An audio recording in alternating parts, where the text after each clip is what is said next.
طارق جمیل صاحب کو لوگ ملنے کے لیے جاتے ہیں، کئی بار بریلوی علماء گئے ہیں، انہوں نے مصلی پہ بریلویوں کو کھڑا کر دیا. ہم بھی ملاقات کے لیے گئے تھے، مجھ سے تو انہوں نے جمعہ پڑھوایا، حالانکہ میں نے ان کو بڑی منت ماری کہ سر آپ کے لیے مصیبت ہو جائے گی، میں جمعہ پڑھاؤں گا، لوگ کہیں گے جناب کیا ہو گیا، ان کا نہیں پڑھاؤ. اب ظاہر ہے ان کو اندازہ ہو گیا ہے کہ بس ٹھیک ہے اب جو کرنا ہے کر لو. وہ ہمارے ایک دوست ہیں، وہ کہتے ہیں طارق جمیل صاحب اتنے بڑے ہو گئے ہیں کہ وہ تبلیغی جماعت اور دیوبندیت سے بھی بڑے ہو چکے ہیں.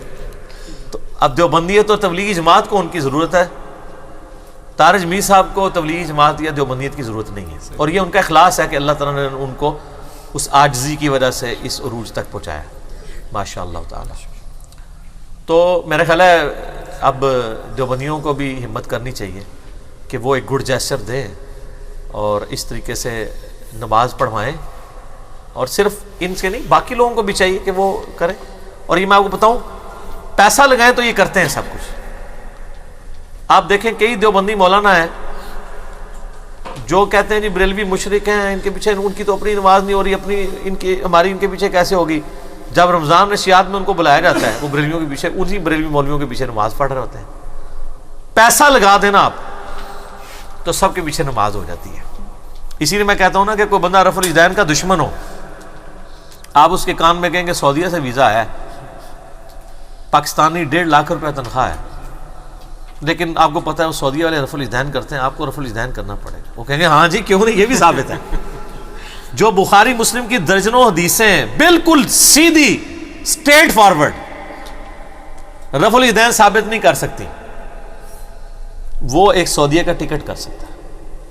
لیکن سر اس تصویر کا میں آپ کو دوسرا رخ بھی بتاتا ہوں، بریلوی اور دیوبندیوں اور شیعہ سے معذرت کے ساتھ میرا یہ چیلنج ہے، آپ کسی اہل حدیث کو 1 لاکھ روپے تنخواہ کی لالچ دیں اور اسے کہیں بریلویوں کی مسجد میں امامت کرو، 11ویں بھی دینی پڑے گی، شرکیہ نعتیں بھی پڑھنی پڑیں گی، وہ بھوکھا مر جائے گا کہ امامت نہیں قبول کرے گا.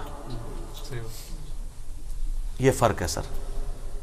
اس لیے کہ جسے توحید کی چاشنی نصیب ہو جاتی ہے نا، اس کے لیے پھر بڑی بڑی مشکلات جھیلنا آسان ہو جاتی ہیں، وہ دنیا کو ٹھوکر مارنے کے لیے تیار ہو جاتا ہے. یہ کر کے دیکھ لیں، اگر کوئی کہتا ہے نا میں بھی کر رہا ہوں تو دونوں کو آپ کر کے دیکھ لیں.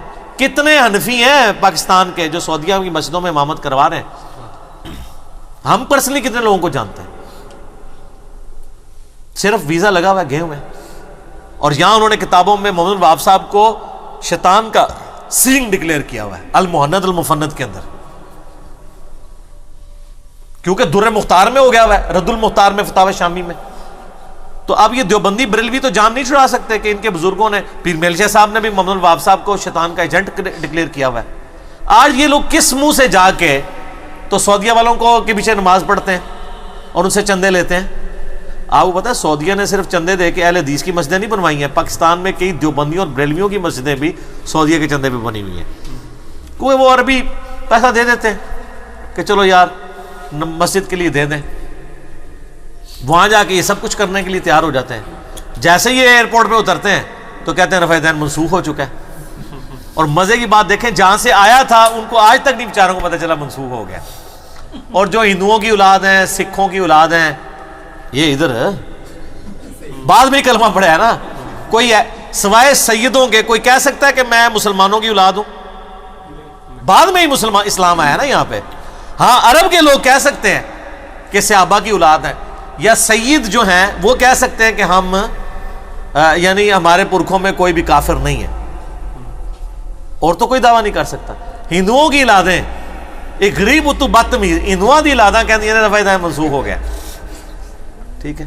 اور یہ جو سید بھی ہے نا، یہ بھی کان کھول کے سنیں کہ آپ سید تو بنے ہوئے ہیں، تو سید جو ہیں وہ آئے تو عرب سے تھے، تو عرب کے لوگوں کی بھی ذرا نماز دیکھ لیں، اور وہاں سے جو کتابیں ہیں ان کتابوں میں نماز کا طریقہ دیکھ لیں. رفع الاجدین پہ تو سنی شیعہ دونوں کا اتفاق ہے. ٹھیک ہو گیا.